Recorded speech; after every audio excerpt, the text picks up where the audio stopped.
Gangs के पास ट्रेमेंडस resources हैं, ट्रेमेंडस man power है। इसके अलावा इनके संपर्क बहुत सारे लोगों से हैं, कहीं पर भी छुपे हो सकते हैं और इनको ट्रैक करने की कोशिश लगातार डिस्ट्रिक्ट पुलिस और एसटीएफ कर रही है। इस प्रकार के जो घटना हुई है उसकी कॉन्स्पिरेसी में शाइस्ता परवीन शामिल हैं, पूरी तरह से शामिल हैं। जो इनका ओवरऑल बिहेवियर है इससे ये घरेलू महिला तो कहीं से भी नहीं लगती, गैंग की कॉन्स्पिरेसी में शामिल नहीं है। एडीजी एसटीएफ अमिताभ यस साहब हमारे साथ हैं। सर, बड़ी जोर शोर से तलाश हो रही है शाइस्ता परवीन की, बमबाज गुड्डू की और बाकी दो शूटर्स की। अब सर कहाँ गुड्डू की लोकेशन है और शाइस्ता के बारे में अब ताज़ा इनपुट क्या है? इसके बारे में कोई इनपुट मैं आपके साथ शेयर नहीं कर सकता। इतना बता सकता हूँ कि एसटीएफ और डिस्ट्रिक्ट पुलिस दोनों इनके तलाश कर रही है। लेकिन सर चूंकि शाइस्ता बहुत दिनों से छुपी हुई, तरह तरह की चर्चाएं भी सोशल मीडिया पे वायरल हैं, कई सूत्रों से भी खबरें आती हैं कि शाइस्ता का अतीक अहमद का इंतकाल हो गया, उसकी हत्या हो गई, असद का इनकाउंटर हो गया, लेकिन शाइस्ता छिपी रही। बाकी शाइस्ता के साथ जैनब भी फरार है, आयशा भी फरार है। तो क्या ये आसपास उत्तर प्रदेश में कहीं छिपी हो सकती हैं या फिर ये संभावना भी है कि देश से बाहर भी कहीं कोई ठिकाना बना सकती हैं? इन गैंग्स के पास ट्रेमेंडस रिसोर्सेज हैं, ट्रेमेंडस मैन पावर है। इसके अलावा इनके संपर्क बहुत सारे लोगों से हैं जो इनके अंडरग्राउंड गतिविधियों में शामिल रहते रहे, इनका पैसा खपाते रहे। इसलिए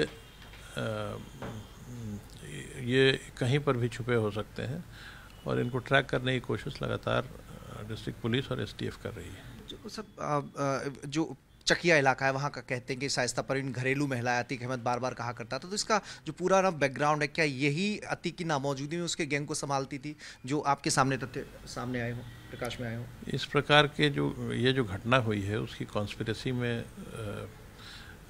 शाइस्ता परवीन शामिल हैं, पूरी तरह से शामिल हैं और जो इन्वेस्टिगेशन हुई है उसमें ये बात प्रकाश में आई है। और जो इनका ओवरऑल बिहेवियर है इससे ये घरेलू महिला तो कहीं से भी नहीं लगती, गैंग की कॉन्स्पिरेसी में शामिल रही है।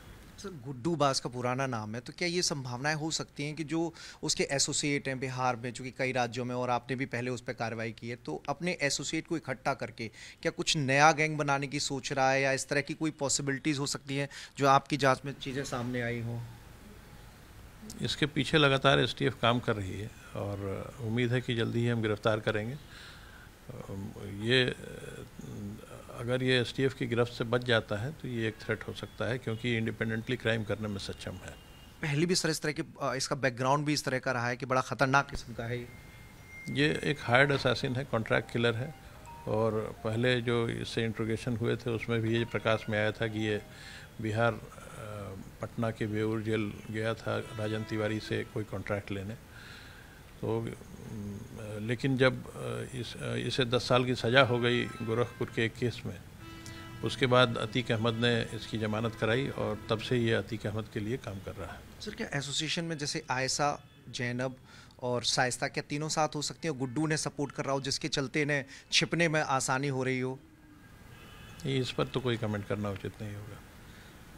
सर, एक सोशल मीडिया पर बहुत सारी चीज़ें वायरल हैं, जेल की कुछ तस्वीरें वायरल हैं जिसमें असद, गुलाम बरेली जेल में, गुड्डू मुस्लिम बरेली जेल में जाते हुए मिलते हुए दिखाई दे रहे हैं। तो क्या ये उस वक्त के हो सकते हैं जब हत्याकांड की प्लानिंग बनाई जा रही थी और अशरफ उसे लीड कर रहा था? ये एक बहुत ही सेंसिटिव इन्वेस्टिगेशन से जुड़े हुए विषय हैं, इन पर मैं कोई कमेंट नहीं कर सकता। तो अमिताभ यस साहब उन्होंने बताया कि शाइस्ता की तलाश की जा रही है, गुड्डू मुस्लिम की तलाश की जा रही है और अगर गुड्डू मुस्लिम बच निकलता है तो बहुत बड़ा थ्रेट हो सकता है, क्योंकि इसका पुराना जो बैकग्राउंड है वो बेहद खतरनाक और शातिर किस्म का ये अपराधी रहा है।